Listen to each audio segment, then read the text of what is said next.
All right, good morning and welcome to Contract Wednesday. We have a special edition today. We're going to cover resale certificates instead of actual contracts, and we're going to go through one in particular, and we're going to talk a great deal about what your responsibilities are in reading them and what parts of it you don't need to bother reading because it doesn't affect you, but it does affect your client. And I will explain when we get to that part what I typically say to my client to make sure that they know they should review it. So with that, let's go ahead and take a look at a resale cert. All right, so this is a group of documents that Doris got as represented as the resale certificate. Now the word resale certificate, or the words, actually have two meanings. You'll hear it used in reference to this entire group of documents, but you'll also hear it used in reference to the one document that is a condo questionnaire. And you see in this group there is the individual document. So if I open that one, they labeled it wrong. I can tell already because it's 224 pages in length. So, man, they didn't label these very well.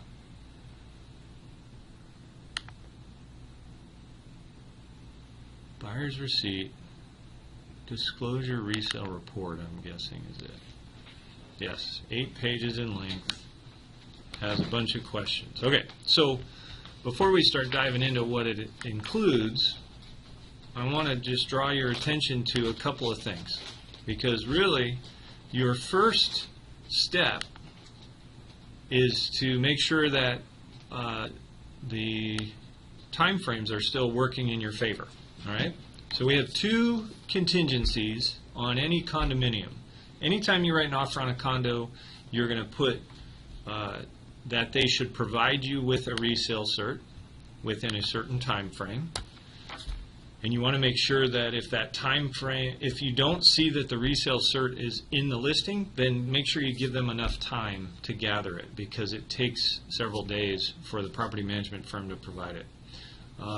If it's in the listing, then you can shorten that up because you already have it, and you'll have it as of the mutual acceptance date. So that's your first contingency. The way this contingency reads, Linda, did you have a question? Is 5 days 5 business day or 5 days? Ooh, that's in another video altogether, so I'm going to give you the short answer.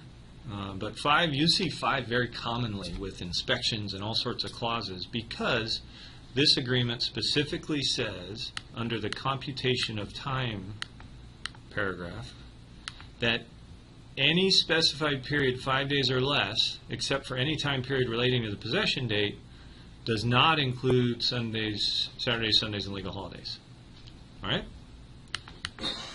So the resale cert, we gave them 5 days to give it to us. We now have 5 days to review its contents. The neat thing about this clause, it's 5 days measured from receipt, following receipt. So if they fail to live up to this time frame that we put down here, they deliver it, let's say, on day 21, I still have 5 days, right? That's different than the HOA review period, but that's comforting because I don't have to stress out about when I receive the resale cert or if it's late. It's a free contingency until they provide it, and so I'm not worried about that. Now, would I close before receiving it? Never. I would never do that. I would never recommend a client do that. There's too much information in those documents, too much risk. They should never close. So if we start getting down close to the closing date and I still don't have it, I'm going to start hammering on the listing broker saying, do your job, get me the resale cert, or you're going to blow this deal. We're not closing without it. Who is providing the resale certificate? It's in the contract that the seller is going to provide it. So where did he get it? He gets it from the homeowners association and specifically from the property management firm that manages the homeowners association. But our communication is always between broker to broker. So the seller and the HOA and the property manager are the ones that have to put this together, but we're going to beat on the listing broker to get it if we don't have it within a reasonable amount of time. So the specific is dealing with the managing company to get it, right? Yes, that's why you'll see in a lot of listings, all the good brokers will put the management company's contact information in the listing. Okay? So resale cert, 5 days to review from whatever day you get it. Then there's the HOA documents, which are in paragraph 8 of Form 22D. So anytime you're writing on a condo, you're always going to ask for the resale cert on that first page of Form 28, and you're always going to ask for the HOA, review period, right?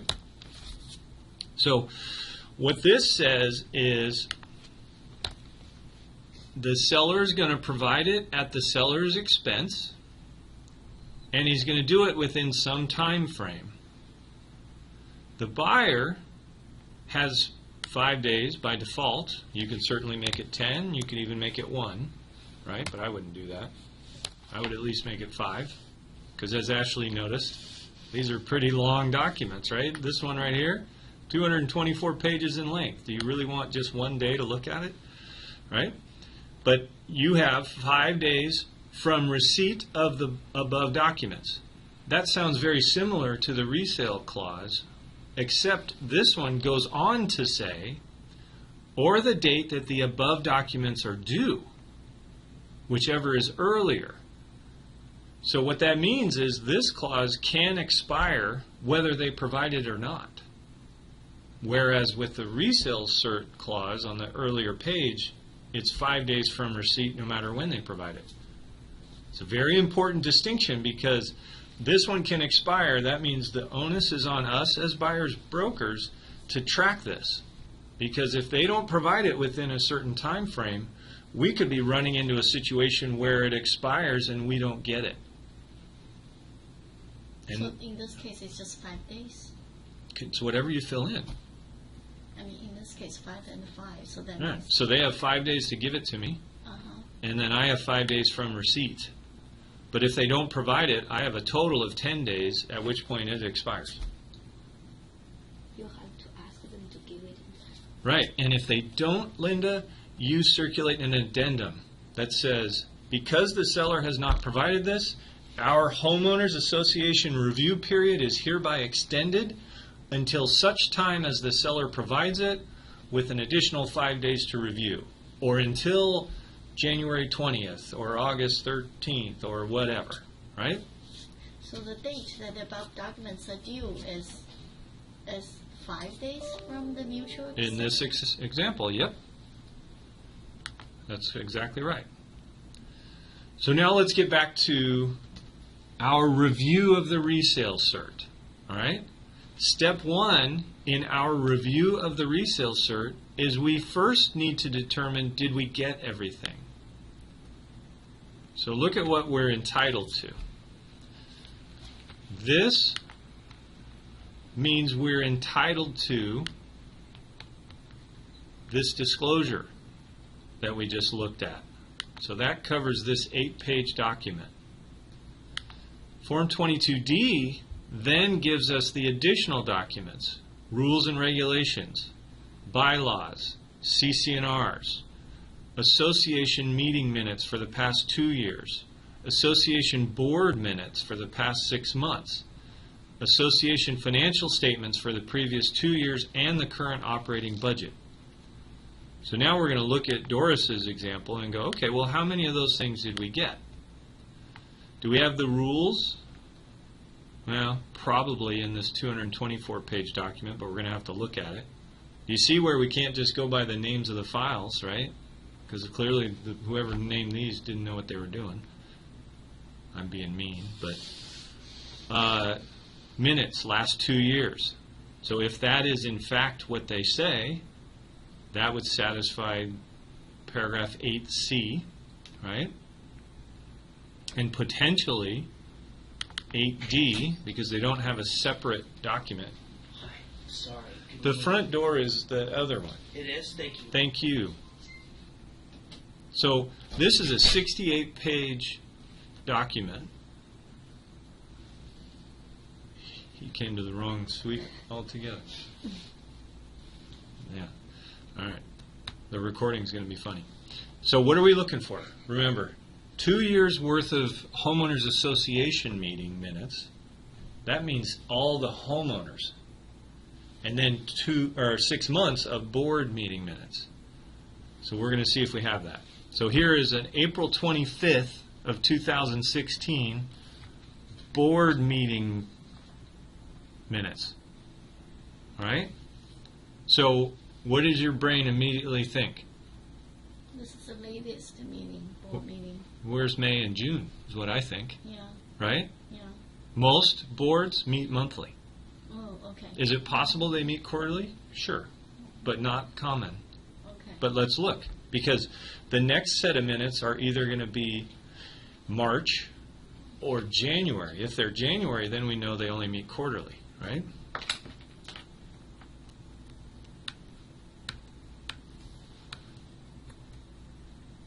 Here's March. So now we already know. We're missing May and June. So Doris, make a note of that. February. January. December. November. So we have 6 months board minutes, but they are not the most recent 6 months. Right? Now, does this specify? Yeah, it says the prior 6 months. Yes. So that would mean November, December we don't need, May and June we do. All right?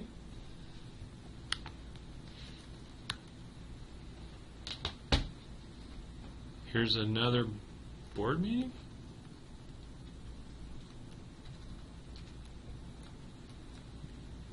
This might be the total association. Yes, it is. Because the owners were present. Here's a board meeting from May. Remember we said we were missing May and June? Yeah. But that is 2015. Oh, shoot. Thank you. So that's a meaningless one. That's March. So we don't have to read the previous year, right? I still would, even though it's older, and I'll tell you why. But remember, right now, all we're doing is determining did we get everything. So far we know We are missing 2 months. we're missing 2 months of board minutes, and we have yet to see the actual association minutes. Now we're back to December. What they might tell you is the association meets in the board meeting minutes. They just only come once a year or something like that, right?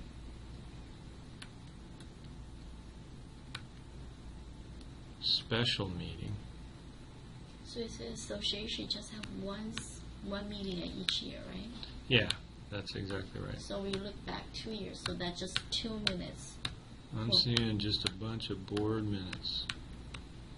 Yeah, exactly. So we would just see 2 sets of minutes for the association meetings. But instead we have 2 years worth of board meeting minutes. So at this point, we're going to have to look at this more closely to see if within a board meeting they invited the entire homeowners, which would make it an association meeting.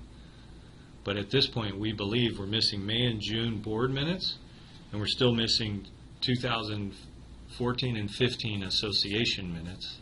Unless they've already held 2016's meeting, then it would be 15 and 16. Make sense? Yes.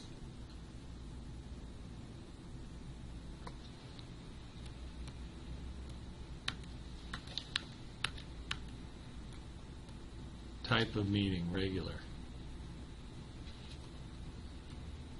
So this is a homeowners meeting. This is homeowners meeting? So there's 2016. Uh-huh. Then there's a board meeting, right? There's a board Board. meeting. Board.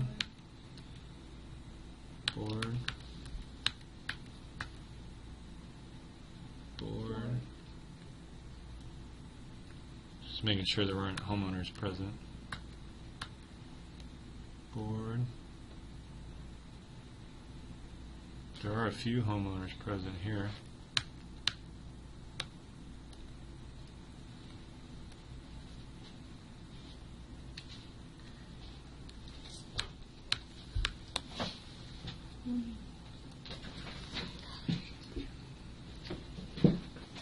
Board. There's a lot of homeowners present here, but it's not a regular meeting. Board, board, board, board. So what I would say, Doris, is we're missing 2015's association meeting minutes. All right?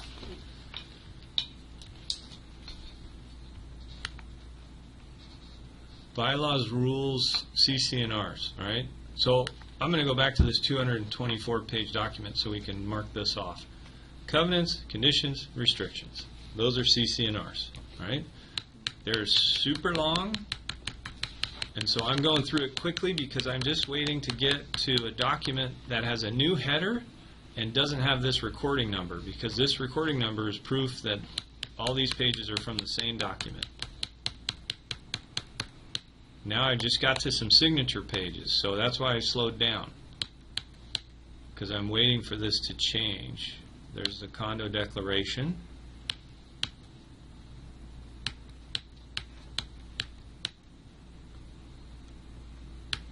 More of the declaration. HOA information sheet from 2008. Formation documents. Amendment to a declaration. Those are all things that we are entitled to. Right? Because when you're entitled to the declaration, that implies you're also entitled to any amendments, right? If there's any changes. There's a third amendment, another amendment, first amendment. So these aren't even in order. That's a formation doc, articles of incorporation. That's not part of the another amendment. Formation docs are not something that we ask for, but it's nice to have. Amendment, bylaws, right? Was that something we were entitled to? Right there, right? Bylaws. So what we just saw was CC&Rs plus the condo declaration.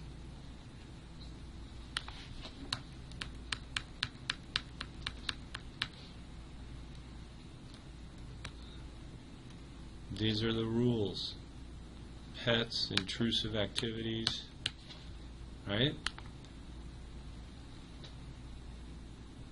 Rules and regs, right? So now we can go through the rules until we get to another document. So, Ashley, you see how fast I'm going, right? Yeah. You look at 224 pages and think, oh man, this is going to suck. Right? Yeah. I look at it and go, I know I'm not going to read the bylaws, I'm not going to read the CC&Rs, I'm not going to read the rules and regs. I'm just going to look at stuff and long enough to recognize what it is. The minute I saw this logo, I knew this was evidence of insurance. Allstate is Yep. an insurance company. So I'm moving on. These are still more regs. There's a change in document, right? That's a form for changing ownership. Costs and fees, this is all rules and regs. That's a letter to the owners about the requirement for carbon monoxide. Financials. What are we entitled to for financials? 2 years. The last 2 years. December 2013, does that qualify? No. We want December 2014 and 15, right? So I can peruse these, but I want the most current information I can get, right? Ashley asked a question at one point and said, should we read those other minutes? Minutes, yes, because there will oftentimes be references to things that could be clues to potential future assessments. Financials, I don't bother with. I want to see the current ones, because I know 2-year track record of current financials is a far enough look back, we call it, to tell if it's a fiscally and financially strong entity. That's what we're looking for. Now here's a balance sheet as of May 31. So remember, we're entitled to a current operating budget, right? Well, balance sheet helps because that tells us how much money they have, Oh, that's a budget. right? That's the correct one. Assets, replacement funds, they have a reserve, total reserves $800,000 as of May 31, right? I was just making sure that column was the current month. That is a lot of money, right? Yeah. They have receivables for another $250,000, so they're over $1 million, $1.5 million in total assets, close to $1 million in actual reserves, right? Cash plus receivables. Now, we don't know yet whether this is a 1,200 unit complex or a 5-unit complex, so we can't judge whether that's a lot of money or not. But there's going to be a reserve study in here that will tell us whether an accountant considers it a lot of money for this complex. All right? So average is like one condominium, like 10,000, 100,000. No such thing. No. No. Don't even. It's not. We don't have the skill set to speculate on what's an appropriate amount of money. There's way too many variables. Because what's an appropriate amount of money means how many units, how much cash, how old is the roof, when's the last time they needed to resurface the parking lot, all those expenses factor into whether that $1 million is going to last very long, right? Is restoring the parking lot expensive? You guys are asking some really funny questions. Who cares? Right? Our job is to... My mind is thinking another property Right. related to that. I'm recording this, Oh, sorry. so that's why I'm trying to keep us on track. All right. Operating fund and expense statement. All right. So we don't have an actual budget, but we have a balance sheet and a P&L. All right. Oh, here's a budget summary. As soon as I say that. Homeowners assessments. All right. Remember, though, we're not reading these right now. I got to keep stopping from doing that. What we're doing is determining, do we have what we are entitled to? So we have the current budget and operating statement. We have the rules and regs. We have the CC&Rs. There's another evidence of insurance. So what don't we have so far? We've identified a couple of different board meeting minutes that are missing. We've identified 1 year's worth of homeowners association meetings minutes that are missing. But we have everything else, right? We have A, we have B, and we have E. We're just missing pieces of C and D. So what I would do at this point, having just received this information and having been given this document right here, actually I think I already opened it, Resale certificate signature page.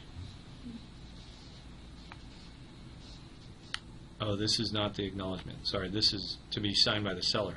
You'll be asked to sign an acknowledgement of receipt. Your buyer will be asked. Don't let them sign it if it's missing anything.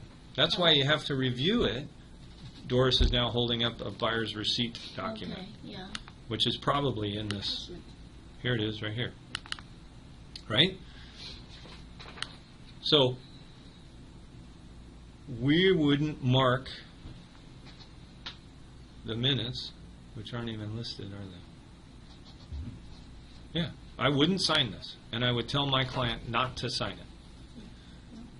And I would send a nice email and a phone call to the listing broker saying, "Great job, thanks for getting me all this stuff. Man, it sure is a lot. I went through it and I noticed I'm missing the following. When can I expect to receive those so that I can have my client acknowledge receipt? Until I get those, we can't acknowledge receipt." I want them to know that I don't consider the clock on my contingency ticking until I get the missing items. Now, one thing to keep in mind is they have these two words in here, if available. From the association. So they may come back to me, or you, Doris, and say, they don't have them. They aren't available. So In which case, you received this thing yesterday. So your clock did start ticking. Even though I sent that email saying it's incomplete, if they're not going to provide the rest, my 5 days already started. Does that make sense? Wow. Right? So what if they wait for about 2 or 3 days and then say it's not available, and I just have 2 days left? It's a great question, Ashley. And I'm going to say it again so I make sure it's in the recording. What if they wait a couple days to then tell you Yeah. it's not available? That's why as soon as Doris sends the email, she's going to still do her review, which we're going to do next, and she's going to send it to her client. And they're going to behave like this is all we're going to get, right? Okay. Now, if they only sent me 20% of the stuff, I might not bother. But really, the posture you want to have anytime you're getting information is you want to review it right away. Even if it's incomplete, you should review it right away because of 2 reasons. Number one, when they send what's missing, it's a much shorter task at that moment because now I'm just reading a couple sets of minutes, right, in this example. And number 2, there could be some bombs in the information they've provided. So you want to review it, even though you know there's still some stuff missing, to see if there's anything really catastrophic in there, right? Because at the very least, you may not reply right away, but you're going to at least start talking with your client about it. Hey, we don't have everything yet, but here's something I noticed. And I want you to be thinking about, is that a deal breaker? Is that something we should negotiate or whatever? Okay? So in our case, we believe it's incomplete. We haven't even opened everything yet, though. But we're going to start reviewing stuff anyway, right? So let's open up everything. Oops. Just in case, because those minutes could be in another document that's just labeled wrong, right? Did you notice one thing that was in here? Look at the title of that document. What is the biggest thing we're worried about in this document? In any of these, right? Special assessments, that's right. So is your client already aware that there is a special assessment? They're not really aware, but I'm aware already. Okay, was it in the listing remarks? No. Okay, so just as an aside, for all of you, if you ever list a condo that has an assessment, make it known. It's always going to come up, and the last thing you want to do is have buyers writing offers that are just going to terminate the minute they find out there's an assessment. So just put it in the remarks, right? The reality is an assessment of any size is simply a reduction in the market value. So if a condo is worth $250 and there's a $50,000 assessment, you're looking for a buyer that's willing to pay $200 and the seller pays the $50, or a buyer who's willing, and the buyer pays the $50. I said that wrong, let me say it again. You're looking for either a buyer who pays $200 and pays the assessment themselves, or a buyer who's willing to pay $250 and asks the seller to pay it. Either way, the seller's only going to net $200 because of the assessment. Does that make sense? Because the minute that $50 gets paid, the value is now $250, but somebody had to pay it. So it just gets accounted for. It's either a lower offer and the buyer pays it, or a higher offer and the seller pays it. That's it. All right? So just to recap the steps. Get it in. Audit whether you feel you have everything. If anything is missing, send an email and a phone call to the listing broker to bring it to their attention, but then dive in and start reviewing stuff.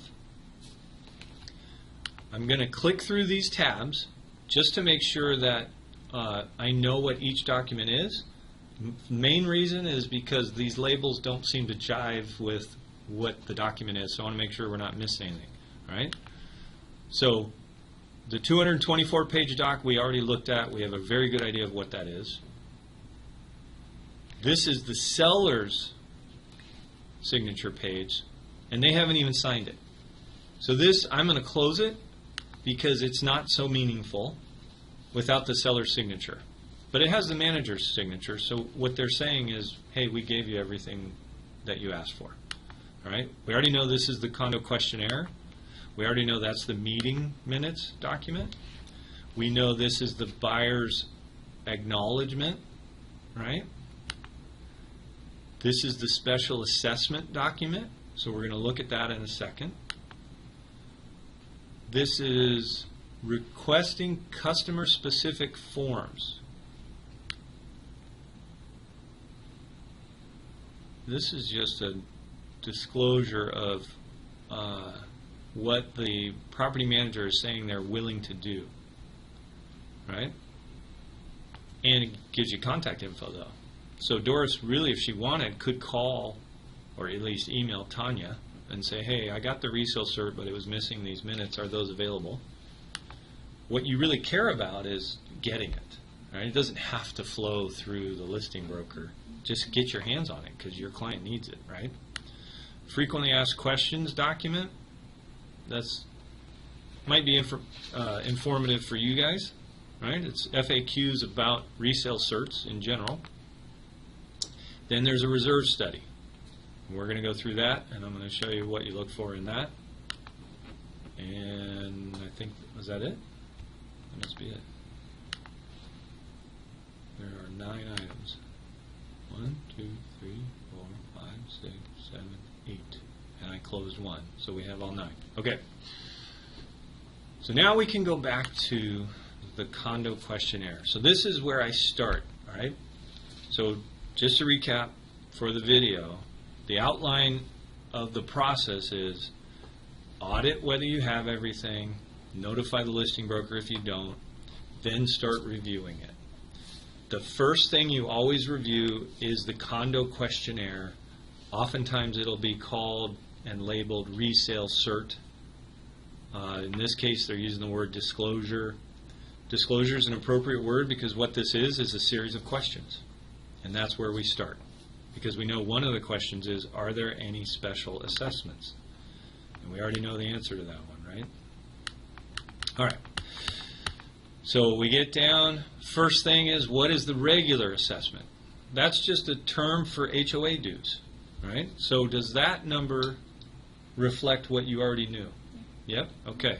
Because sometimes you'll have in the listing 280, and then you'll get this thing and go, oh, wait a minute, right? In that instance, which number should you trust? It's this one, right? All right, litigation, alterations, violations. Is the home or lot in any provision of the association's CC&Rs or rules? No. Is the home or lot in the county municipal code? No. In violation, sorry. Is the specific home or lot subject to any land use restrictions? No. Is the home now involved in any litigation? No. Is the home been cited for any environmental issues? No. Those are all good answers, right? They got all those answers right. Other information. King County, home type residence, home use primary residence. Notes about this home. The 2016 special assessment for this unit has been paid in full. That is the most powerful sentence in any of these some 300 pages, right? So it's been paid already, right? Yeah. So no worries. Well, we're going to still look at Yeah. everything because you Yeah. never know. The minutes might show us there's something else coming, right? Right. But it actually shines a light on the MLS remarks. So they didn't put it in the MLS remarks Because it's already paid. I still think that's a Yeah. huge mistake. They still should say it's been paid already. Right, because Make people rest assured. everybody knows that the Racket Club Estates has an assessment. Yeah. So everyone knows when they look on the MLS at a listing that's in this association that there is an assessment. So I would put it in big, bold print. My client paid it already. Yeah. That makes my unit more attractive than every other unit in the complex, right? But that's marketing, right? So we're encouraged, but what's the best word? Guarded optimism, right? We're optimistic, but we still want to double check everything. All right, legal information. Legal type condo. Does the association have a master association? No. Month of annual meeting. It's in every January. So that would allow us to look at the January board meeting minutes for 2015, and if we see that all the homeowners are there, Now we know we have 2 years worth of minutes. Does that make sense? So I would just have a notepad and I'd be scribbling notes on things that I want to double check, right? Land ownership, fee simple. Is it still under construction? No. Is it multiple units? No. Is any subject to land use? Blah, blah, blah. No. Right? Then there's the contact information for the association, the seller's name. Association information. Is the association constructed on land rezoned for nonconforming use? No. Do zoning regulations prohibit rebuilding? No. Is the association assessment lien subordinate to mortgage lien holder? No. If no, how many months does the association's lien have? 6. That's Washington state law. Right? If a unit is taken over in foreclosure, if so, how many months? 6. Right? Those are all state law. So if a condo gets foreclosed, the bank has to cover the last 6 months of dues. Developer control. Has it been turned over to the owners? Yes. When did it get turned over? 1982. So this thing's been around for a long time. Number of unit-containing buildings, 16. Is the condo comprised of a single 2 to 4 unit building? No. Types of buildings, low-rise, 1 to 3 stories. Number of stories in the tallest building, 3. Does any single person or entity own 10% or more? No. This is all relevant to the lenders. Fannie and Freddie have limits on how much control a single owner can have of a complex, otherwise they won't lend in it. So that's a good answer. Owner occupancy, 62.5%. That's decent, but there's some lenders that require 70 and 80% owner occupancy, so you'd have to confirm with your lender. Right? The lender wants this same questionnaire. They have to get it or they won't make the loan because they need the answers to these questions. Total units, 176. Total units owned still by the declarant. Zero. So they Zero. will be sold already. Right. The declarant is the builder, the developer. Non-residential use, none. Facilities, is there a cabana? Are common areas complete? Yes. If not complete, NA. Who owns the common facilities? The association. Do the owners have sole interest? Yes. Are the owners required to purchase mandatory membership in golf or anything else? No. Other services provided, landscaping, maintenance services provided to the common areas. You see how you can start going kind of quickly, right? What type of parking? Covered spaces. Is parking attached to the main structure? No. Ownership of the parking spaces by home. Are parking spaces assigned? Yes. I can look to see if the parking is deeded to the land by looking at the legal description. If it's not, it's just assigned, that means your client doesn't own it. It doesn't have value to your client other than its use. Is there a parking fee? No. Restrictions? No. Utilities, pests, trash, water, sewer. Is gas individually metered? No. Is electronic individually metered? Yes. Is water individually metered? No. Important rules. Is application approved required for a potential new owner? No. Okay, so we don't have to go through a process for your buyer to get approved by the association. Does the association have right of first refusal? No. Does the owner need permission from the association to alter the exterior? Yes. Permission to alter the interior? Yes. Can the association lien for unpaid assessments? Yes. Can they foreclose? Yes. Describe any important restrictions? None. How are late fees calculated? Percentage of payment. Late charge, 1%. Number of days due when late fee applies, 15 days. Minimum dollar amount of late charge. No minimum. Max, no max. Describe the interest charged on unpaid balances. NA. Renting.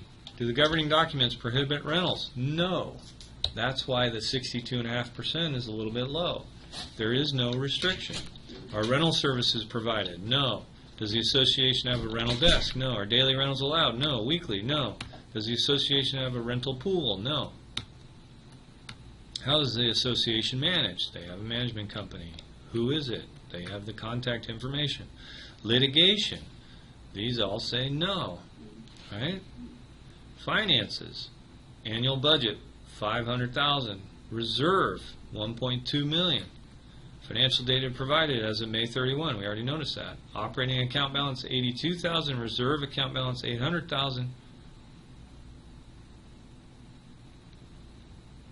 I'm pausing because this doesn't add up to $1.2 million, so then that made me reread this sentence. there is a dollar amount of any reserve or major capital expenditure planned in the current budget year. 1.2 million. That's the assessment. I misread that when I called it reserves, right? Year of last reserve study. It's brand new, 2016, and we have it right here. Loans. Does the association have any outstanding loans? No. Special assessments. Date of the last special assessment. Last month. Have special assessment payments been required in the last year? Yes. Aside from past due accounts, is there a special assessment in repayment now? Yes. Initial dollar amount, 1.2 million. Purpose, building exterior repairs and repay the reserves. Payment options, pay in full on or before June 1st, or pay in 12 monthly payments with a 12% finance fee. Are there any new special assessments planned, or has a discussion of a possible new special assessment been recorded? Oh, so that's a second assessment, right? For a painting project. So the 1.2 million makes the repairs but doesn't cover painting the exterior. Number of owners delinquent 30 days or more, 2 of them. And how much are they behind by? $417. Number of owners delinquent 60 days or more, 18 of them. Dollar amount of those delinquencies, $31,000. And no one is 90 days more. Insurance. Can owner be responsible? Yes. Does the association have deductibles? No. Does the association have a large special deductible for windstorm? No. Does the association have sufficient funds to pay 100% of its insurance deductibles, and or can funds be obtained? No. So now I'm really intrigued and looking forward to seeing the reserve study. All right? Then they have the insurance carrier. Does the association carry proper insurance? It's specified as extended replacement costs. Insurance limit, $25 million. Deductible, $25,000. Type, blanket. Does the property insurance cover both common and units? Yes. What source of the insurance with respect to the units? All in. Is the property insurance part of a pool group program? No. Is there co-insurance? No. Is the association's property insurance primary? Yes. Is there an agreed amount endorsement that waives co-insurance? No. Does the association have general liability? Yes, for $1 million with no deductible. D&O insurance? Yes, $1 million with a $1,000 deductible. Does it have an umbrella? Yes, $25 million. And it extends over the D&O insurance, director and officer, so that's good. Fidelity and crime insurance? Yes. $500,000 coverage, $2,500 deductible. They have a lot of, this is very well insured. No flood insurance, no earthquake insurance, no windstorm insurance, mechanical breakdown insurance, yes. Workers' comp, no. Settlement information, amount due from buyer. Advance payments or deposits from the new owners. These amounts are shown on settlement statement, may or may not be refundable.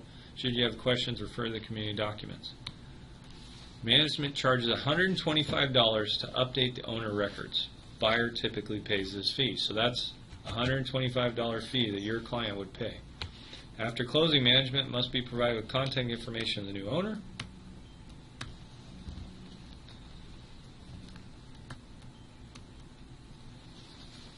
Important notices, copy of declarations.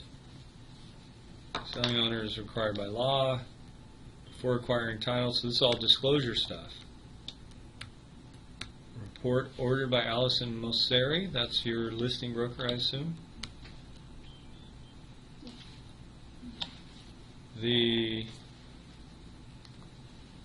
I should be back now, Scott. It's because my phone started ringing.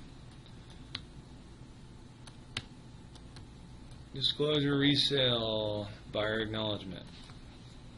So they sent you a separate form for that, this form, but there's one already in the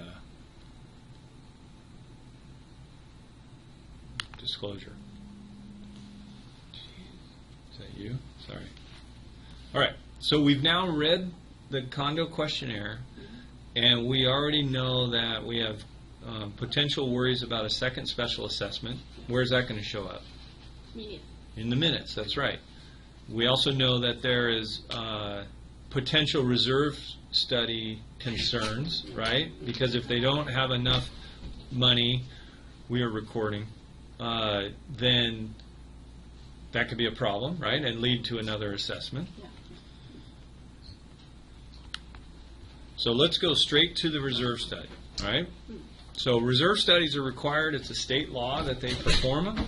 If they don't perform them, they have to make an extra disclosure to the buyer. And if they don't perform them, that should concern you gravely, because that means they couldn't afford to pay for it. So they're unlikely to have reserves if they can't afford a reserve study. This association has one. As a broker, you want to look at this and be able to identify whether it's concerning or not, but the obligation is on your buyer to review it more closely. Now, I know with you guys, a lot of times your buyers aren't able to speak English or read English, so you're going to have to give them more detail. But there is a really quick and easy way. The 3-minute executive summary is in every reserve study. And it includes this little diagram. And special assessment risk is high. So they're only funded at 6% of what this report projects that they need. 30% drops them down to medium risk, and so on, right? So this really shouldn't surprise us, because we already know they did a $1.2 million assessment, and they're already talking about doing another one to cover the painting. Painting isn't going to be nearly as much as the repair assessment, right? But your buyer needs to understand that those things are going to come down the road, right? So we're going to pay extra attention to the minutes because of what we found in the reserve study. We can also, if we go deeper into the reserve study, we can see these charts to get a sense of where they're going to run into trouble, right? So target fully funded balance, 14 million. So this report anticipates a lot of repairs. And they're saying, this little burgundy circle one, that their current budget, because they only have 700 or 800,000, goes to zero. Their recommended funding plan are these green diamonds, which basically means assessments and increasing dues to replenish. But every time you see a little decline, like there, and there, and there, and then there's a big one here, that is this accountant forecasting repairs, which increased expenses, which drove down reserves. Does that make sense? So does that mean this condo is terrible? No. But it means we should be very careful and make sure that our client understands what's going on. So now what we want to do is read the minutes and try and identify when and where they're talking about assessments, right, and expenses. So we're just going to, in this video, we're just going to read this first set of minutes. I'm not going to read all 68 pages and record it, but I'm going to read this one, and we're going to look for clues that tell us what's going on, right? So this is a regular board meeting. Board meeting minutes tend to tell you more than the association-wide meetings, because the members of the board are always the first ones to know, and they're the ones making the decisions about what we're going to do about it, right? So regular meeting held on Monday, April 25th. Mark Walker being the chair and secretary not being present. Minutes were approved as corrected, right? Meeting called to order at 6:30. Mark asked for an update about the annual meeting occurring on the 23rd. So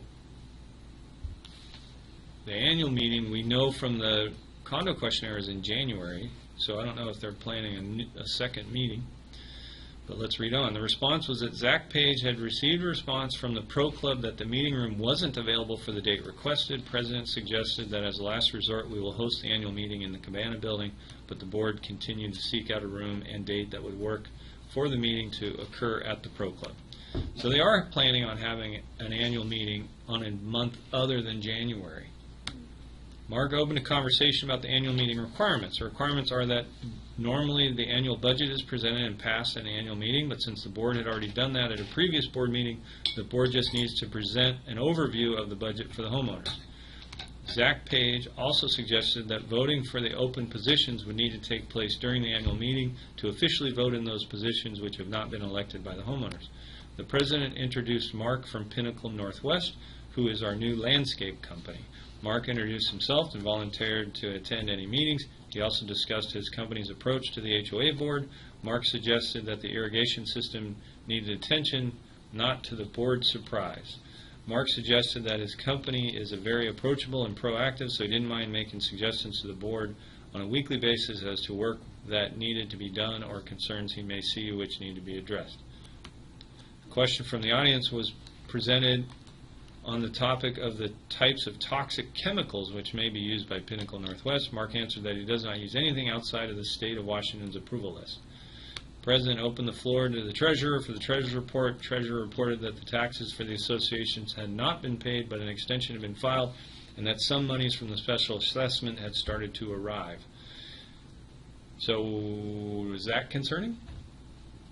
Taxes are delinquent, and he's talking about the special assessment and using those to pay the taxes? That's what he kind of implies, right? That's a sign of a not financially strong organization, right? Question from the floor on the topic of the special assessments. What happens if I sign up for 12 months of payments, but then I pay off the loan earlier than expected? The entire fee would be assessed because the work to set up the account would be done up front, and the cost would be incurred at that time. Question from the floor in regards to the previous question on payments. Question pertaining to the assessment cost differing between units, but the administration fee mentioned by the PMC being consistent. If the interest rate is to cover the cost of the administration, but the values each homeowner pays are different and the administration is consistent, then wouldn't there be leftover monies? Yes, there would be leftover money, and those monies would go into the association's account. Mark opened a discussion on the use of an architectural firm as the professional witness for rain-driven rainwater damage. The president made a motion that J2 be brought on board to support the professional witness portion of the insurance claim. Vote was seconded by the vice president. Motion carried. No one opposed. The president presented an update of the renter limit amendment. So they're considering instituting a limit on rentals. Yes, but they haven't decided yet. We're going to find out. This is from April, though. They might have approved it in June, right? The president explained that the rental cap amendment did not cover everything that needed to be in it, and that he felt it needed more work before going to the homeowners for a vote. The president sought the expertise of a different attorney, and the results were that the second attorney suggested that the amendment be rewritten. That's textbook attorneys. They paid one attorney to write it. The president thought it wasn't quite perfect. Went to get a second opinion, and that guy said, this is crap. Pay me to rewrite it. Question from the audience about the rental cap amendment. I'm afraid I would not be able to rent my unit even if I rent it currently. Answer from the vice president. You'd be able to rent your unit for the entire time you own your unit. When you sell your unit to the next person, they would not be able to immediately rent their units out. They would go on a list. Question from the audience. Wouldn't the competition for sales go down if there's a rental cap? Answer from the president, that is a risk. The president opened the discussion on metal railing mock-up, which has been drafted as a visual aid to help envision what the metal railing, blah, blah, blah. I'm skimming now because I'm looking for reference to painting or an assessment. Now they're talking about pool maintenance and safety. Replacing door for the units. They would take action up in writing. Painting. Director said the paint color under consideration is the same color scheme for Adiago down the street on 148th Ave Northeast. A volunteer from the audience asked if help was needed and volunteered to help with design. The board was open to her offer and decided that we would coordinate with her following the meeting. conversation turned to Sherwin-Williams paint. Recommendations from the audience and the caretaker suggested Sherwin-Williams paint was a good paint to go with due to its good quality and medium level cost. Still looking for assessment. Hardwood floor replacement. Do any condos have this type of rule? Yes, a lot of condo complexes do have the same type of rules, but they differ depending on the details. Solar tube installation.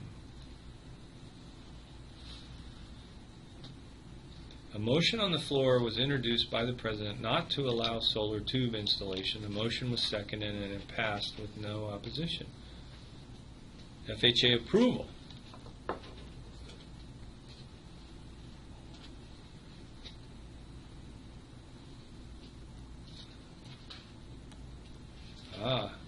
PMC suggested the official rental level is around 30%. We already know it's 37.5%. It's almost 40%, right?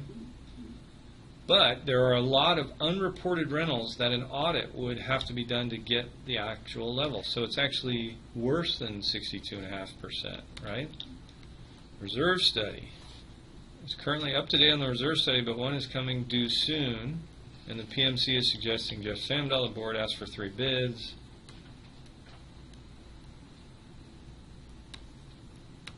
All right. So you see how you actually have to read all these things because there's little clues. And the little clues can lead to concerns about assessments and more questions. And you may never get 100% of your questions answered. The reason being, this is a great example. What the contract says is seller to pay assessments levied but not yet due. This second assessment has not yet been levied. So really your only recourse is to decide that you're okay with it, negotiate that you want the seller to set aside a sum of money because we don't even know what the amount is, which the seller's never going to agree to, right? Or terminate, right? So that's why not having the last 2 months' worth of minutes is problematic because these things get clearer as time goes on, right? So you would actually go through and read all 68 pages. So just to recap, you read the questionnaire, you look at the financials, you read the reserve study, and you read the minutes. All right? So the only thing we haven't done is looked at the financials. So let's do that next. And then we'll wrap up this recording. All right?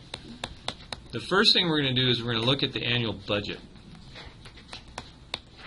All right? This is where the budget starts. So what they're saying is the budget for 2016 was approved by the board. They expect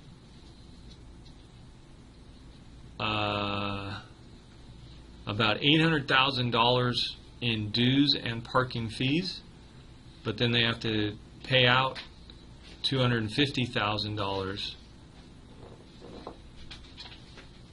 which leaves them a little over $500,000 in revenue, and then they have expenses: administration, utilities, maintenance, and professional fees.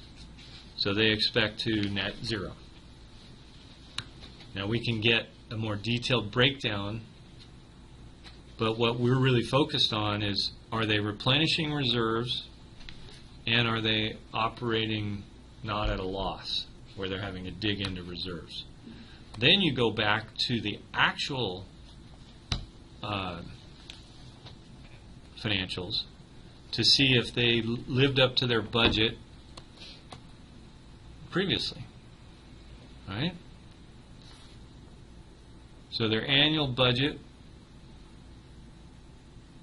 is the same numbers we saw in that pie chart, right? But we're only through May, so we only have $445,000 in, of which they've sent a certain amount over to reserves, and they sent a certain amount to insurance, right? Now what we're going to do is we're going to go through and we're going to look for big numbers in this variance and big numbers in the actual amount. Okay? So a negative number means that they have not spent as much as they anticipated. So this is a big number, but it's a meaningless dollar amount, right? $34. But here's one that they anticipated licensing and permits to be $60 and it was $600. Right? So you see how I'm looking for stuff? Now that's still an insignificant amount of money, but I'm looking for big ticket items. Right? Negative numbers are good because they're not spending at the rate they anticipated. Here's 162% of budget, so their contract labor costs were much higher than anticipated. Right? So now they're 10 grand overdrawn on that account. Landscape other. They planned $167, they spent 5 grand.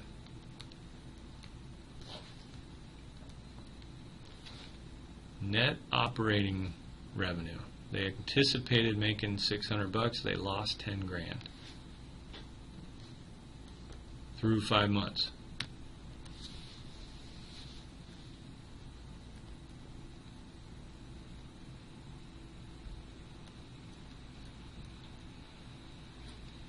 These are actuals. Okay.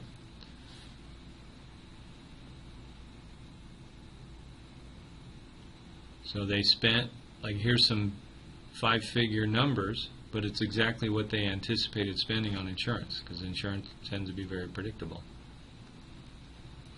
So we're looking for anomalous expenses, right, which you tend to see in maintenance.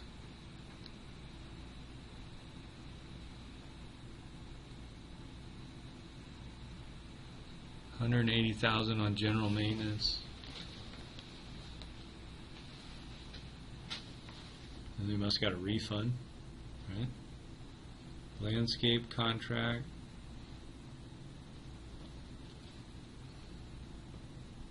Their fiscal year must start in September because they're paying a lot of annual stuff in September. What I'm not seeing are big one-off assessment expenses. So what do we know? We know that they're collecting $1.2 million from the homeowners to cover exterior repairs, and we know that they expect to assess again for painting, right? So we really need to get our minds around that second assessment to see what we can advise our client. So what do we do with all this information now? Here's what we say to our client when we send them every bit of these documents. You have to forward all of them and tell them, this is called a resale certificate. It is a picture of the association, the condo complex, and their financial strength, because that affects you. Sorry, the recording may have been intercepted. Can you hear me now, Scott?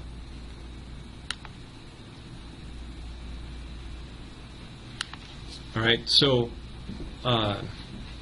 we have to tell them, I have looked at this entire document, and it is a bunch of information that is very relevant to you because it's the rules under which you have to live. I haven't read any of the rules because I've read them before. They're common. They tend to be very similar between associations, and I don't need to read this 200-page document, but you should, because you're the one that has to live there, and you're going to own it. What I have done, though, is I've looked at all the financials, I've looked at all the condo questionnaires, as well as the minutes and the reserve study, and I have some observations for you. I want you to look at them as well, but here's what I found, and here's what you should be thinking about. Because we're now in this window of time where we can get out of the deal if we want, or renegotiate if we need to. But we also know, hey, what are we getting into? You want to kind of get into it with your eyes wide open. So, long story short, here's what I would say to my client, right? I'd go, long story short, there's the assessment, and it's already been paid for by the seller. So that's great news. All the other units are going to have to pay their share of a $1.2 million assessment, but in your case, the seller already paid it. Now, there's also reference in these documents that once they do all that work, they're going to paint the buildings, and they're going to go back to the homeowners at that time to get more money to cover the painting. So that number is not yet known, at least in the documents that we've reviewed. But I have a request into the listing broker because we're missing the last 2 months of meeting minutes, and I think there may be more information in there. But at this point, that's what we know. So read through this, and then let's talk again, and I'll answer any questions you may have. Does that make sense? All right?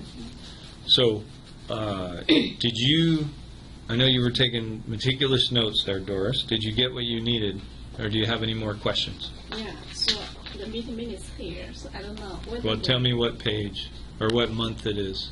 Month May 12th, 2015.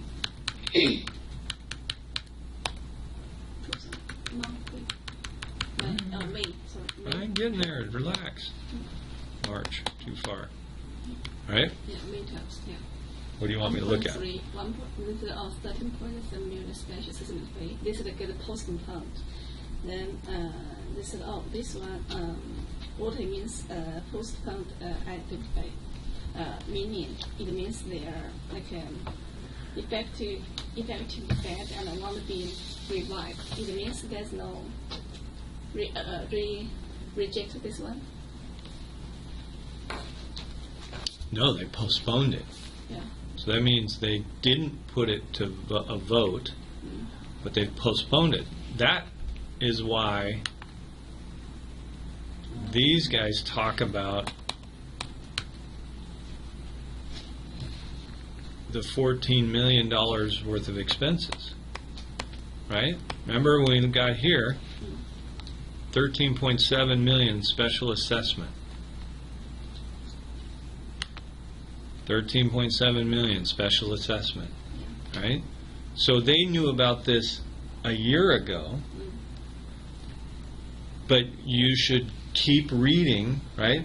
I'm glad you found this, but remember, we're not going to read all 68 pages in here, but you should, and you can ask me lots of questions. We don't need to have it on the recording, but you should continue to read backwards, because what you're looking for is what is the breakdown of expenses that makes up this $14 million assessment. Because you have to determine, just because they postponed it doesn't mean that those issues aren't still getting worse, right? So they may postpone it so long that they have no choice. And then all of a sudden the building is a terrible wreck, right? Yeah. So great observation. You want to get to the bottom of it. All right, well, with that, we're going to end the recording and move on.